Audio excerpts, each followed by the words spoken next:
हमारी गौ माता की, हमारे देश की रक्षा होगी।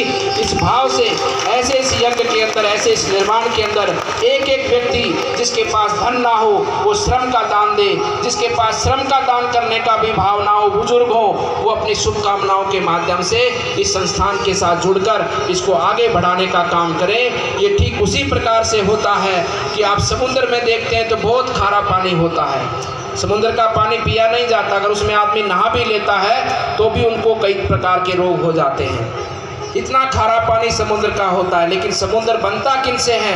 पहाड़ों से छोटी बड़ी नदियां जाकर समुद्र में डलती हैं, जिनका इतना मीठा नीर होता है और वो समुद्र में जाकर खारी हो जाती हैं। उसी समुद्र से वाष्पीकरण के माध्यम से पानी हवा में उड़ता है, आसमान में जाता है, और वो पानी जब धरा पर बरसता है तो वो पानी धरा पर कहीं बंजर ज़मीन है, कहीं हरी ज़मीन है, कहीं ऊंचा है, कहीं नीचा है, ऐसा कुछ नहीं देखता।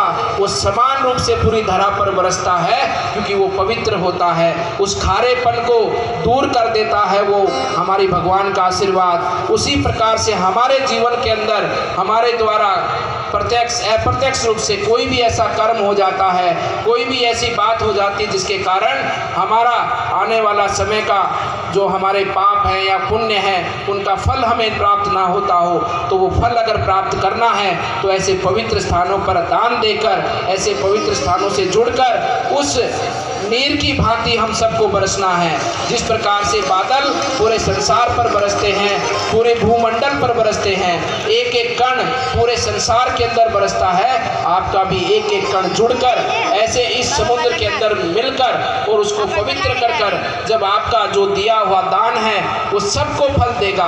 क्योंकि यहाँ पर दिया हुआ दान व्यक्ति विशेष को नहीं, यहाँ पर दिया हुआ दान किसी व्यक्ति एक संप्रदाय को नहीं, यहाँ पर दिया हुआ दान पूरे संसार को प्राप्त होता है। उस भाव से आपका दिया हुआ दान भी सबको प्राप्त होगा।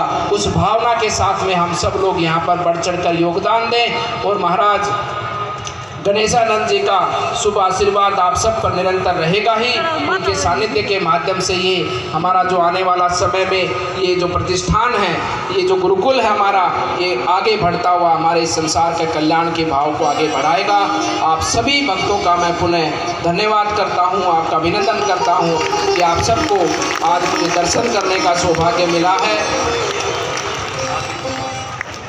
ये सभी हमारी वीरांगनाएं भी बैठी हैं, इनका भी सम्मान करता हूं कि जिन्होंने पूरी टीम ताकत के साथ में इस कार्यक्रम को संभाला है। और आपका पुनः धन्यवाद करते अपनी वाणी को विराम देता हूं।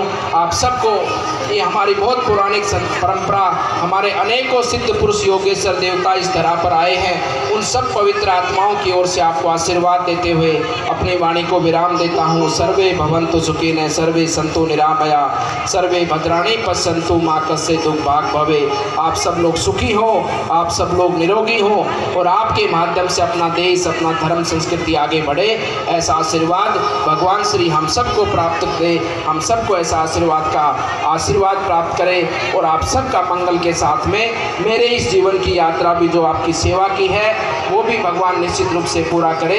मेरी ये जीवन की यात्रा, आपकी सेवा की यात्रा सफल हो, यही भगवान से प्रार्थना करता हूँ। आप सबका अभिनंदन, आप सबका वंदन।